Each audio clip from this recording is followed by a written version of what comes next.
You might have heard that light is a kind of wave, and that the color of an object is related to the frequency of light waves it reflects. High-frequency light waves look violet, low-frequency light waves look red, and in-between frequencies look yellow, green, orange, and so on. You might call this idea physical color, because it says that color is a physical property of light itself. It's not dependent on human perception. And while this isn't wrong, it isn't quite the whole story either. For instance, you might have seen this picture before. As you can see, the region where the red and green lights overlap is yellow. When you think about it, this is pretty weird. Because light is a wave, two different frequencies shouldn't interact with each other at all. They should just coexist, like singers singing in harmony. So, in this yellow-looking region, two different kinds of light waves are present. One with a red frequency and one with a green frequency. There's no yellow light present at all. So how come this region, where the red and green lights mix, looks yellow to us? To understand this, you have to understand a little bit about biology, in particular about how humans see colour. Light perception happens in a paper-thin layer of cells, called the retina, that covers the back of your eyeball.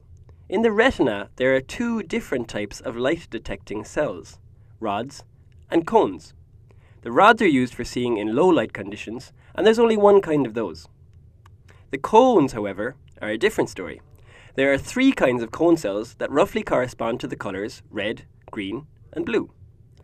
When you see a colour, each cone sends its own distinct signal to your brain. For example, suppose that yellow light, that is, real yellow light with a yellow frequency, is shining on your eye. You don't have a cone specifically for detecting yellow, but yellow is kinda close to green and also kinda close to red, so both the red and green cones get activated and each sends a signal to your brain saying so. Of course, there's another way to activate the red cones and the green cones simultaneously, if both red light and green light are present at the same time.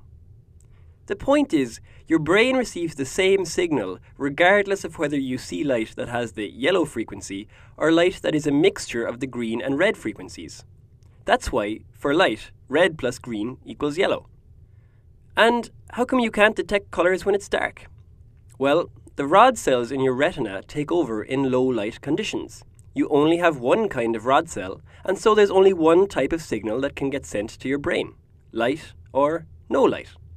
Having only one kind of light detector doesn't leave any room for seeing colour. There are infinitely many different physical colours, but because we only have three kinds of cones, the brain can be tricked into thinking it's seeing any colour by carefully adding together the right combination of just three colours, red, green, and blue. This property of human vision is really useful in the real world. For example, TV manufacturing. Instead of having to put infinitely many colours in your TV set to simulate the real world, TV manufacturers only have to put three, red, green, and blue. Which is lucky for them, really.